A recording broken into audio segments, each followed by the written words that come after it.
We get asked frequently about what we do as a company. Obvious answer is we are in information technology business. We would now like to change it. We would like to be viewed as a company which is actually in the business of solving business problems. And if we could do it using our decades-old experience and expertise in IT, so much the better. This journey requires strong intent and a laser-focused approach to move towards new horizons. Let me walk you through the journey of innovation and growth. Welcome to JBS, our new world of excellence and an exciting future. Assalamu alaikum. Today I am here with my team interviewing one of the most accomplished personalities of our team, Pakistan, a leader, a high achiever, businessman, CEO and director of Jaffer Business Systems, Mr. Veqar-ul-Islam. How are you, sir? Good. Very good. Thank you so much, sir, for taking off some time from your busy schedule for us. Last night I read your CV. I found that you started your career in 1985 after completing your M.Com from the University of Karachi, and you start your career from automated business systems from at current place. So I want to know that what is your decision? Why you choose IT, or it's a plan? At that time, what is your decision? Okay, so when I graduated from the university, what was clear in my mind is the profession I want to do. Okay, sir. The industry was not of my choosing; it just happened. So I wanted to be in sales and marketing, and I wanted to grow my career in sales and marketing.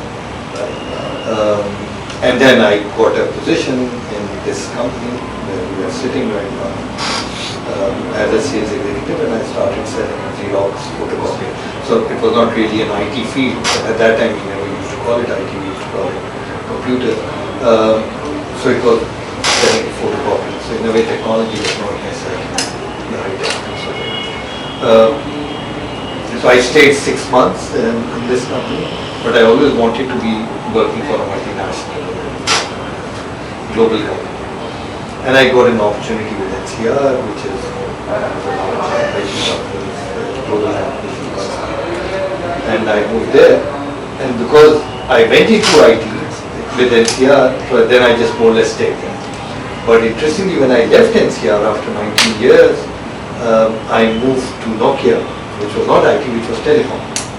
So then next 8 years of my life, so from 2005 to 2013, I stayed in the telecom industry. Right? And then 2013, when I came back to Pakistan and decided to do things on my own, I ended up in the FMCG industry. Because these are the two industries I work with, so if you want to do something on your own, then logically it makes sense to be in a place where you are comfortable. So I decided to choose IT, but the career was always sales, marketing, and then eventually led to management.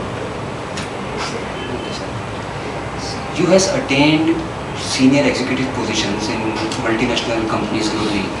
So according to you, what are qualities you want to see in us to become a leader? Or what are the characteristics of good leader? Okay.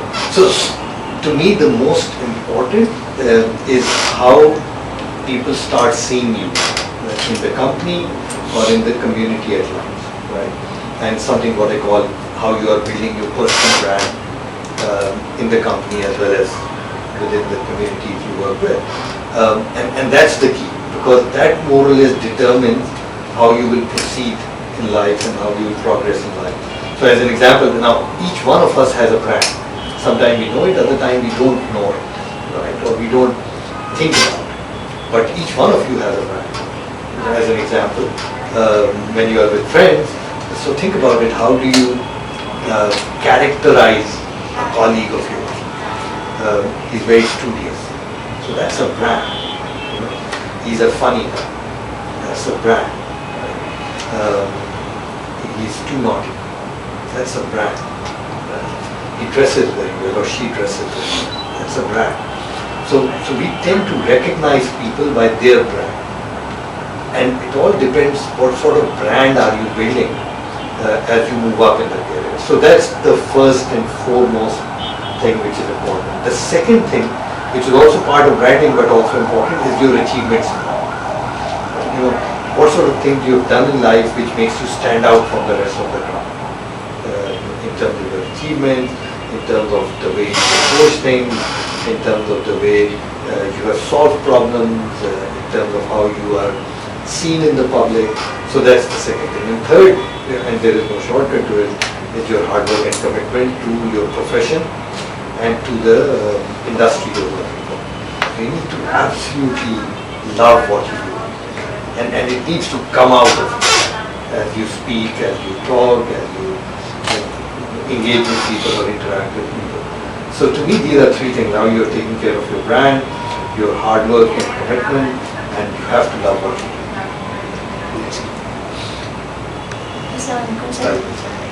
I want to ask that as you already worked in global senior positions globally, so I want to ask that how do you manage stressful situations? So you have to enjoy what you're doing. I think that's the key, right? And as you go up in life, the stress goes up. It doesn't come down, right? So the kind of stress you go through is very different to the kind of stress your parents and you may not even recognize it, right, till you get to that level, because then your responsibility increases. As you have more people and more things to take care of. So the best way to deal with it is you've got to love what you're doing. If you don't like it, then it's very stressful. So I think that's the fundamental thing. The second thing which is extremely important in a senior position is to always look for solving problems rather than getting entangled into problems. And these are two different mindsets. So one mindset is you give me a problem and I keep thinking, why doesn't this problem happen? Why me? What is the issue? Why every time these problems come to me? That's one way to look at it, and that's very stressful. But the moment I say, the problem has come, how do I solve it? How do I get out of it? What are the things I can do? What are the alternates I can come up with? What are the different solutions available to me? Who can I go with? These are all solutions. So when you think of solutions, solution by definition is a positive thing. Problem by definition is a negative thing. So the more you think about problems, the more you are in a negative frame of mind. The more you think about solutions, the more you get into positive frame of mind. So the key to handle stress is to move towards a positive frame of mind, which is solving problems and always looking for new ways of doing things. And third, which is extremely important, is as I said, you've got to love what you're doing. You can't just be doing something that something which doesn't go to you, and you have to have a purpose. I don't know how you see as young people, but I'm personally, as from my generation, I'm very disappointed. I actually call my generation as a wasted generation, right? Because look at the kind of Pakistan we have handed over, and we should be very shameful as our generation for doing this to our younger generation. We are responsible for this. But what is our best chance to come out of this problem? And our best chance is technology. Right? There is no other way. You can get out from mediocrity and leapfrog and more or less get aligned to the top nations in the world by putting your focus on technology and making sure that you move towards what these days we call digitalization. Digitalization is a great lever. It kind of, to today's world, it breaks the divide between rich and poor. I think the information economy that we are all part of, or the knowledge economy we are all part of, it is possibly the first time in human history where something has happened where there is no divide between rich and poor. So you have a phone and you go to the street and look at a poor guy, he will have a phone. And more or less both phones do the same thing. You may have a different brand, but the power of the phone is more or less similar. It comes with its own distribution system, which is the App Store or the Google Store. You can do your own programming, you can open your own businesses, just with the power of mobile. Just like a poor man can do it, you can do it too. So it has bridged the digital divide, or it's bridged the divide between the rich and the poor like never before. So the way I see Pakistan moving into the future is to see technology becoming a prevalent force all across the country. Right? So a lot of things that we see manual in this country will move towards digitalization, and that will hopefully enable us to leapfrog and catch on some of the lost decades that we have had over the last 2, 3, 4 decades, where we kind of completely lost our way as a country. So I'm seeing technology changing the way we think, changing the way we work, and as we speak, it is happening. Right? Even in your own life, you guys have seen changes like possibly no generation before. So think about it when you grew up, when you were like in your kindergartens or in your primary school. What was the best mode of transportation? So you had the buses, the wagons, the taxis, and the rickshaw. What's the mode of transportation now? It's the Ubers and the Careens of this world, right? But what is the trigger for moving towards a completely new way of transportation? It's technology, right? So Uber and Careem are not technology companies; they are transport companies, but they use technology as a platform to provide transport, and they've changed the whole game, right? Look at what Daraz has done to how shopping is handled in this country, right? And these are changes that you have seen in your life.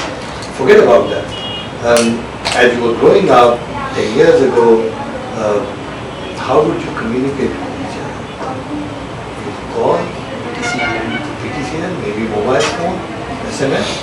How do you do it now? WhatsApp. Change. This is in your life. Forget about what I have seen in my life. But look at the changes that you guys have witnessed in your life. These are all changes in your life. Right? You go to Netflix and watch movies. Where are the movie houses? You have the whole global movie at your fingertips. Right? Change. Correct? We used to go to libraries. Possibly when you were growing up, you were thinking of reading books. Now you read Kindle, you read on Google, you get everything. It's changed. Right? Many of the schools now, even in Pakistan, are more or less getting rid of the books. And they ask people to do their studies on the Apple and iPhones and laptops or desktops. Change. So that's all happening in your life. Go back 10 years and you say, this was not my life. This is only 10 years. You're seeing it in your life. So imagine how the world will move 10 years from now. It's already changed. Cars are changing. Everything today is a software. And that's interesting, right? So whatever is in your bag or my wallet is a software. Driving license is a software, right? Your national identity card is a software. Your credit card is a software. Correct? Car is a software. Aeroplane is a software. Mobile phone is a software. It's just incredible. And all this has happened in even forget about my life, in your lifetime, in 10 years. Social media, now you have a way to vent your feeling. You have a way to connect with the world like never before. Put a post on Facebook or Twitter or LinkedIn. The world sees you. Could you have imagined this 10 years ago?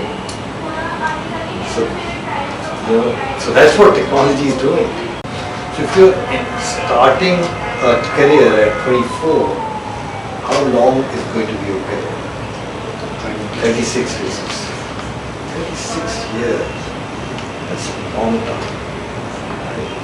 And you need to know how do I pass those 36 years so that when I leave at 60 or 65 or 70, whatever that is, I can look back and say, I did well. Now people will say, why do I think that long? But if you don't, then you don't know where you will end up. So you need to know how you spend those 34 years, or at least have a sketch available as to how I'll go. So there is no shortcut. You can't just say, today I start this, tomorrow I'll be here, and then you will fall. So you have to plan, and you have to break those 34 years. For example, my career, I've always broken down my career into 3-year goals. I would always have a 3-year goal for myself. In 3 years I'll do this, I'll achieve this, and I go to the next. That's how I've lived my life. So in some cases I got there in 3 years, in other cases got there in 5, in some other cases I got there in 1.5. Right? But I always had a goal of 3 years in my mind. I never planned for 1 week.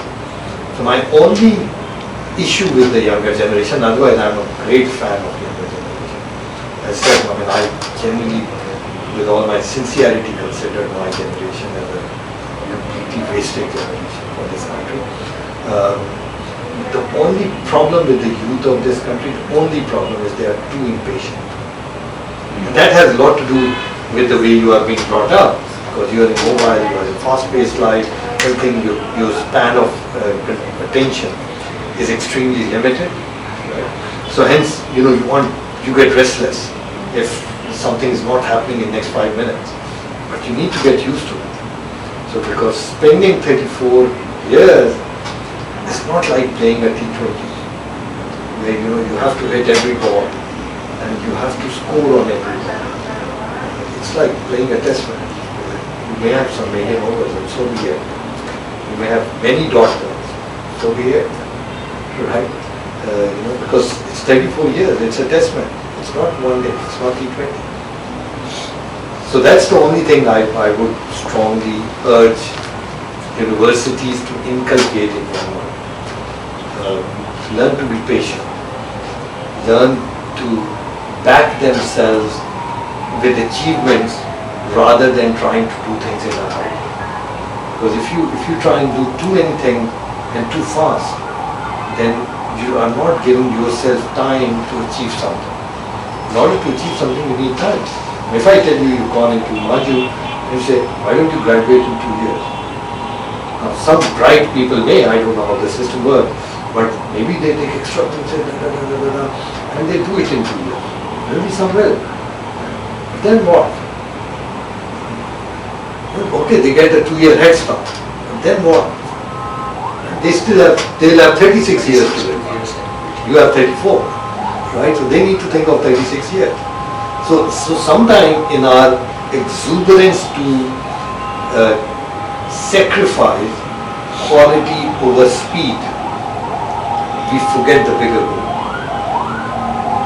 And we try and do too many things, or we try and be too quick. And we too much driven by money rather than by success. So always remember in life, always go after success. Always. And money will follow. Never do it other way around. That I'll have money and then I'll worry about success. Won't happen. So go after success. And success doesn't come instant. It takes hard work, it takes planning, it takes strategy, it takes a lot of self-reflection, it takes self-accountability, commitment. There is no shortcut.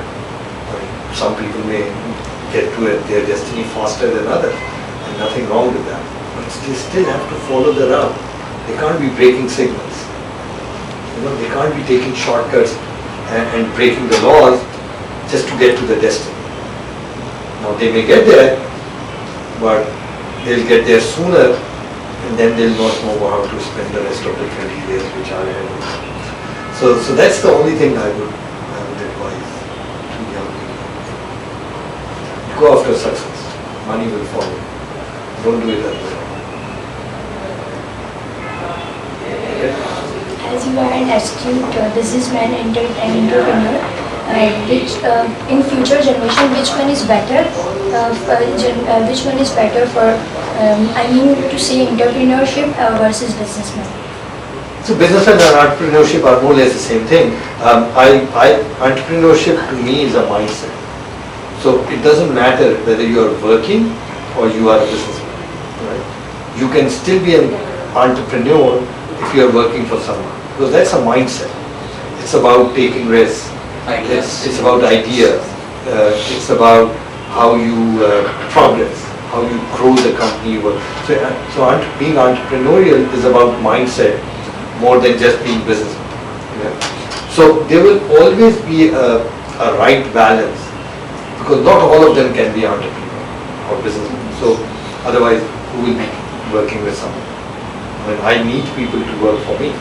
Otherwise, I can't do it alone, right? If everyone has become an entrepreneur, how will I find people to work for me? So there has to be a balance. I do very strongly believe this country needs a lot more entrepreneurs than what we have today. In a country as large as ours, possibly this country is dominated by maybe 500 top businessmen. We should have 5,000, we should have 50,000 in a country as large as ours. So we need a lot more entrepreneurs in the country.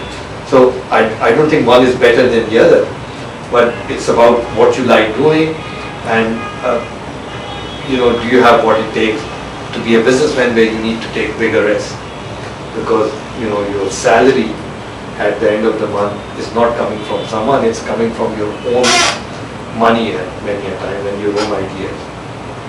When you are in a job, so typically if you are working well, you will get your salary 27th of the month or 30th of the month. Right? But when you are working for yourself, then it's not guaranteed. And that's a risk. So not everyone is willing to take that risk. Many a time parents don't want you to take that risk, because they want a steady income coming in for their kids. But that makes you risk averse. So there is no either or thing. I think we need both. It depends what sort of a person you are. If you are a risk taker, if you are not scared of failure, if you are willing to take some chances and take failures as learning rather than as failures, I would always recommend take your ideas and be an entrepreneur. But if you want to play it safe, but you are good and don't want to take the risk and don't want to be at the forefront. But when you are an entrepreneur, you are a CEO from day one. So I got to a CEO position after 14 years of work. Correct? But when you are an entrepreneur, you are a CEO on day one. And sometimes you are just not ready for it. Sometimes you are just not. So my advice always is to spend 4, 5, 6, 7, 8 years in a proper working environment, and then move towards being an entrepreneur if you want to be an entrepreneur, because then you know how things work, you've kind of learned the structures and systems, etc. Organizational environment. My question is that despite your performance of poor employees in the deal with,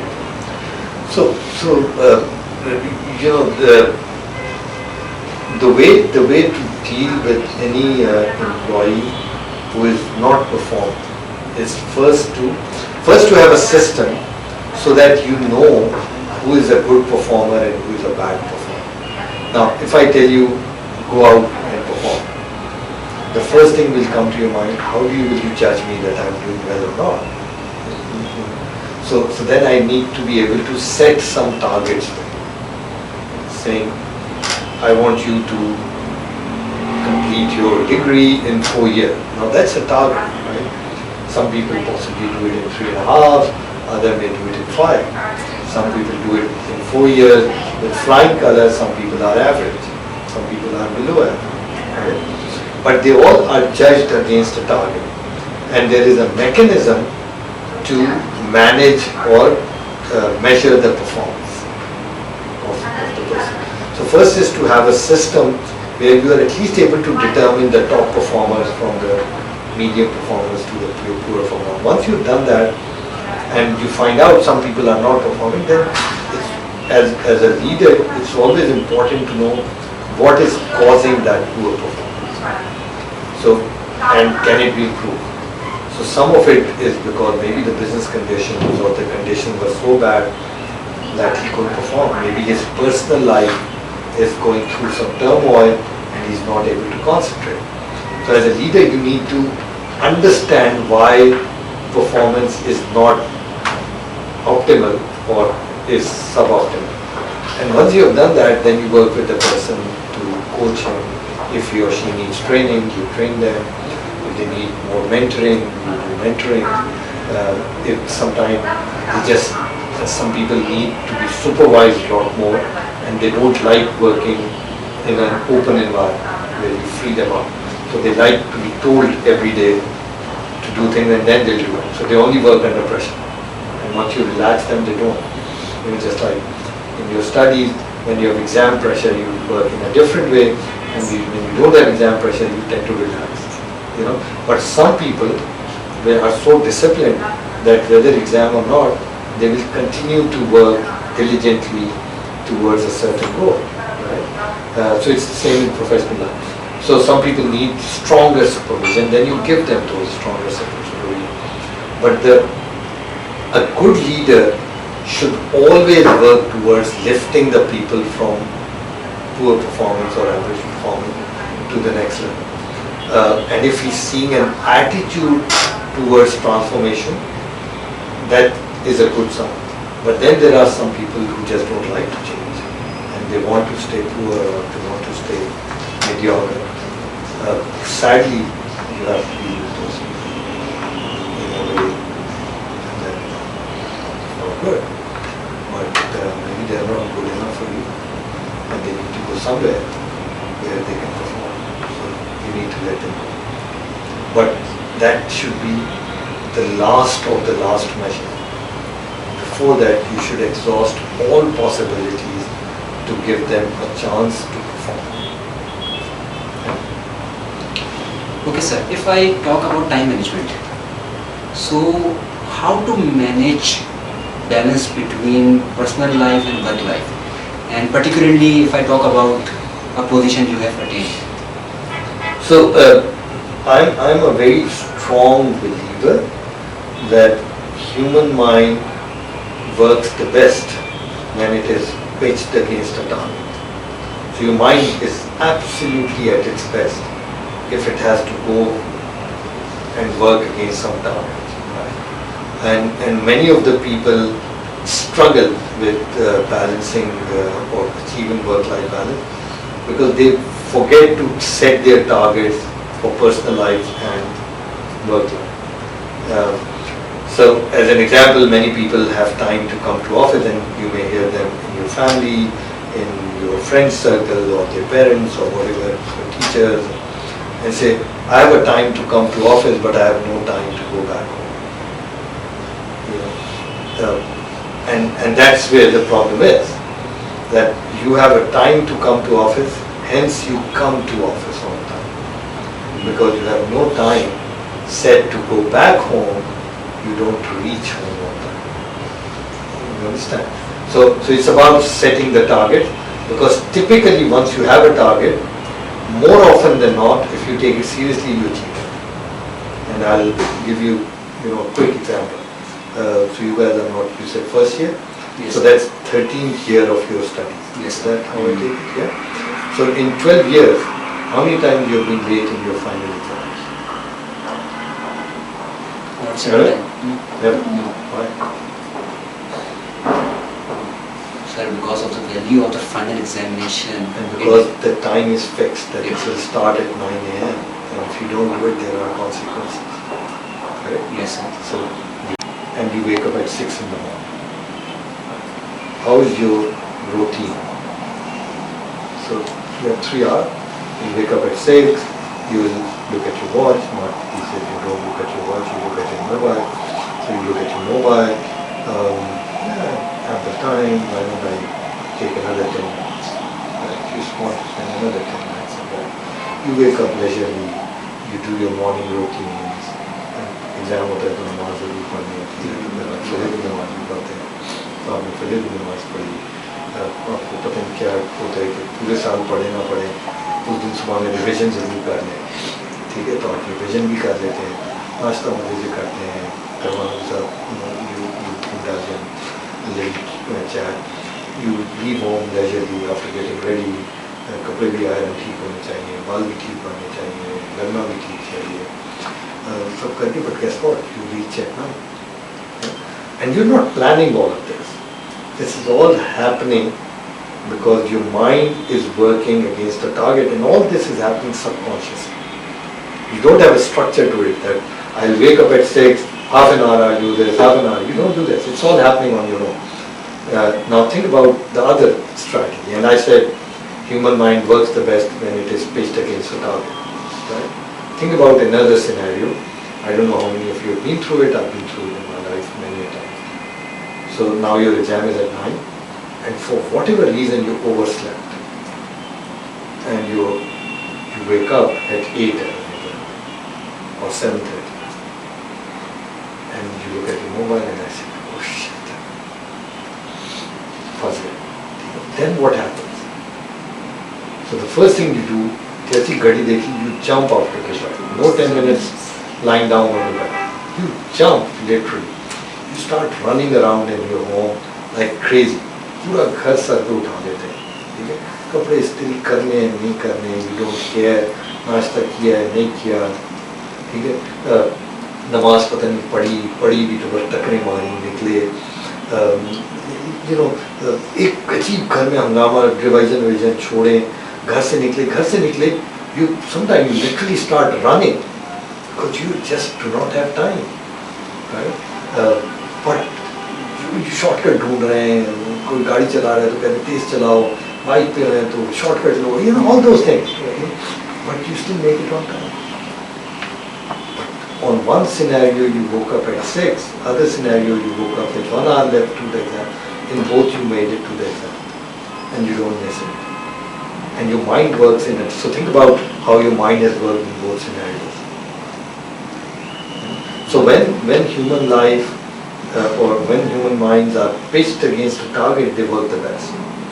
So the problem with work-life balance is, my experience is, majority of people, I'm not saying all, but majority, they just forget to set targets for themselves of achieving this work-life balance.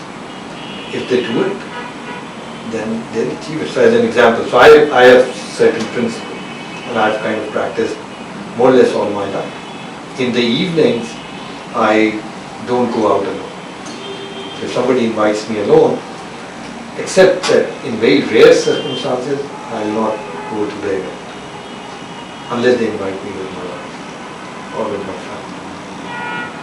So that's my evening time is my time with my family. So why should I come if you invite me alone? If you want me to invite me alone, call me for lunch during office hours, and I'll be happy. But why would someone call you alone in the evening? And why would I go? I won't. So, but because I have this target that I want to make a conscious effort to spend more time with the family, then I find ways of making it happen. But if my thinking is आने का time है, जाने का कोई time नहीं है, then I have no target. Then I work leisurely, right? So think about it. अगर वो 9 बजे जो आपने पहुंचना है, अगर वो time नहीं होता, तो फिर आप क्या करते हैं? सोते रहते हैं, ठीक है? अगर आप 6:30 भी सो के उठ रहे हैं तो फ्रेश हैं, आप 7:30 भी उठ रहे हैं तो दिन आप ठीक गुजार लेते हैं, और आप 11 बजे भी उठ रहे हैं तो फ्रेश हैं, ठीक है? लेकिन 11 बजे उठ रहे हैं तो आपने वक्त ज़ाया किया, तो कोई टारगेट नहीं, फिर आप और लेटे रहेंगे और स्लीपर्स में घूम रहे हैं, पजामा में अपने घूम रहे हैं, right? It's very different. So if you want to achieve work-life balance, you need to have your priorities right. Now sometimes you will miss it, but if you have a sense of it, more often than not, you achieve a decent balance. Except when travel. I mean, for example, I once, for 5 years, I had a regional position, so I was traveling like crazy, and I would always be in the plane. So then, of course, my family lives up, because I was just more or less not on the ground. I was always 40,000 feet above. So, but there is a price that you pay for it. But if you have but even then you could spend weekends with your family, and that's what I used to do. Weekends I would be with the family always. So you can always find a way of achieving a balance, right? Provided that's your priority, and that's the target that you have. What are your biggest accomplishments in those shaped in your career? In what? In those shaped in your career. Okay, that's always a tough one, but I think first is that even after 34 years spending time in the corporate circle, I think the biggest accomplishment is that people still meet me with respect. So to me that's most important, right? They see me as someone who is straightforward, who has integrity, who has not cut corners, who has not been dishonest, who has not cheated.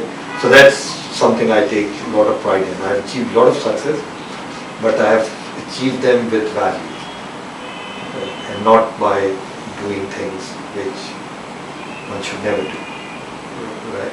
So that's one. On a personal level, I mean, the fact that I got this far in life in itself is very satisfying. On a professional level, I think two major things that I believe are extremely humbling to me when I look back to my career. First is I have groomed and contributed to the lives of possibly thousands of people who are doing very well now. So I've made a lot of leaders and mentored them to achieve successes themselves.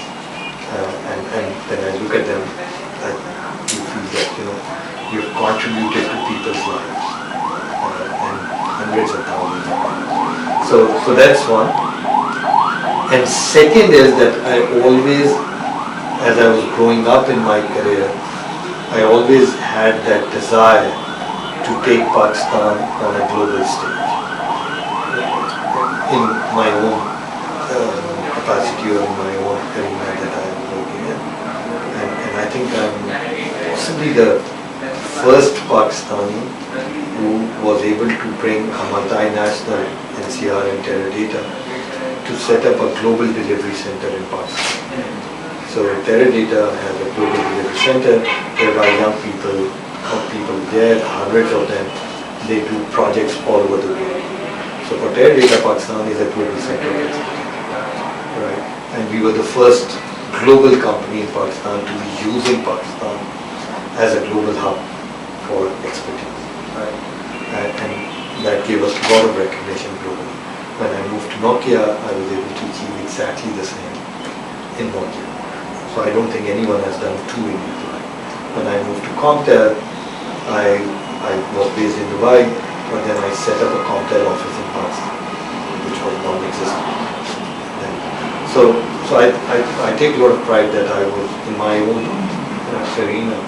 I was able to take Pakistan in a very proud manner at the global stage, right? And thousands of people have benefited from it and are still benefiting from it. Looking at the current situation in Pakistan, what are the gaps in IT? I think the biggest gap in IT is we are a manual country. We are a very paper-driven company. We are a company which is run, जो गोरा छोड़ के गया था, उससे भी पीछे चल गए. So we've not gone and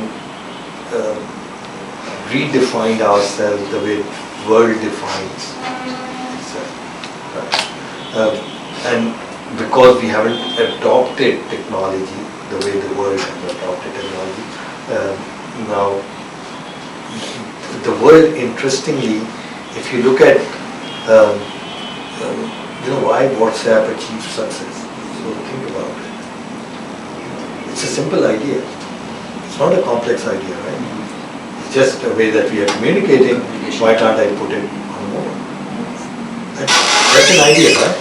And then the idea kept growing. How do I bring connectivity to such an intimate level that I can create my own content? When you're writing, you are creating your own content. When you're taking a selfie, you're creating your own content. When you're taking a picture, you're creating your own content. When you're making a video, so So you are a content creator. They made you a content creator, and they also made you a content sharer. But the idea is simple. But why did it grow this much? Because they have been able to execute it in such a simple way that it doesn't matter whether you are studying computer science or whether it's my driver. They both use it. It's so simple. So simplicity in today's world equals scalability. All the things, transformation that we spoke about earlier, Facebook, LinkedIn, Twitter, Airbnb, Uber, Careem, WhatsApp, Netflix, Spotify, YouTube, you name it, which has transformed the world. They are all at the back of making things simple, not complex, so that anyone in this world can use it. If you need training for it, it's too complex. Correct? We, on the other hand, have made life complex. Because in complexity, we think lies our security. The world think in simplicity lies resides your security, because simplicity is also easier to enforce. When you make things too complex, they become very difficult to enforce. So one example I keep giving to people, I don't know if you guys have traveled, you've had aeroplane travel in life, right? And if you do international travel, so in Pakistan, from the time you enter the airport premises in your car to the time you get into a plane, there are 16 to 17 steps before you get on the plane. You go anywhere in the world, half decent place, 6 to 7. And you are in the plane. So are they more secure? Or are we more secure with 17 steps? Yeah. So it's not about complexity, right? So the biggest gap is because we have not adopted technology the way we should have. We have continued to depend ourselves in making things manual. And manual in a way that we somehow have this mistaken belief that more steps you add, more complex you make, the more difficult it is for people to break it. The reality is the more complex things you make, the more you are opening your chances for corruption, the more you are making your chances for breaches. And the more you are taking people away from system, because it's so complex that you don't want to do it. And you start looking for shortcuts.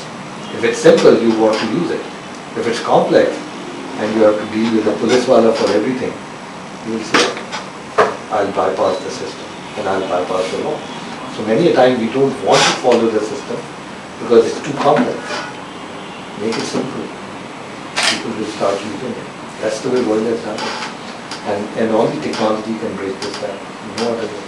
So they have to go towards simplicity. We are a complex country, very complex country. Yes, we should have made some things much easier, simpler and more accessible. Sir, now my question is that what you do to keep your employees motivated and passionate toward this work? So as said, just like in human life, you need to have a purpose. In businesses as well, you need to have a purpose. So once people see there is a cause why you are working and not just money, then people tend to feel. Sometimes, because I'm a very people-driven person, so sometimes you delay decision making because people can get impacted, and it does hurt. Many times it's buybacks. And third, possibly I trust people too soon. So I look at the face value, and if someone is saying something, unless he proves me wrong, I think the guy is telling me the truth. So I keep telling people that it's very easy to outsmart me once. Very easy, anyone can do that. You can deceive me once without any issue, because I trust you. But that's it. I just want to ask about the challenge or conflicts in your work and how you deal with it. So the challenges, I mean, there are many challenges, and as I said, the best way to deal with challenges is to find out why, what is causing them, and work on solutions rather than living in the challenge. You know, and as I said, so the problems, etc. So that's more or less on the challenge part. What was the second question? How you deal with it. So to me, the best way is I always look for solutions. I will also, you give me something, sir, I don't understand it. And I'll not say, I'll just of course think about 20 minutes or 20% on why it happened, why you are where you are. But my next question will be, what do we need to do to fix it? And that's something, you know, the moment I discuss what do we need to do to fix it, everyone starts to think of a solution. And then everyone gets motivated because now you're suddenly getting ideas. Till the time I keep saying, why the hell, why are we here, why is this happening, why this, why us, why this? You know, that's all negative. Sooner I get out of it, the better I move towards ideas. Because the moment you say, give me a solution, you're asking people to give me ideas. And if you have 10 people in the room, you get 10 ideas. And that's brilliant. And one or two of them have to be correct to solve it. So that's the easy way. I don't complicate things more than that. Okay? How many Sir, more? at the end, what is your message for us for upcoming IT graduate or for upcoming generation? So I think the biggest challenge the youth faces today, because technology is changing so fast, that the biggest challenge will be how to stay future relevant. So what you are learning today, it is very possible that 4 years from now, all these skills will become redundant. Then be prepared to unlearn and relearn. And this will be a constant battle in my view for the next, I don't know, many decades. So I think that's the, besides of you know, all the other things, you need to work hard, you need to be honest, you need to be dedicated, yeah, all of that.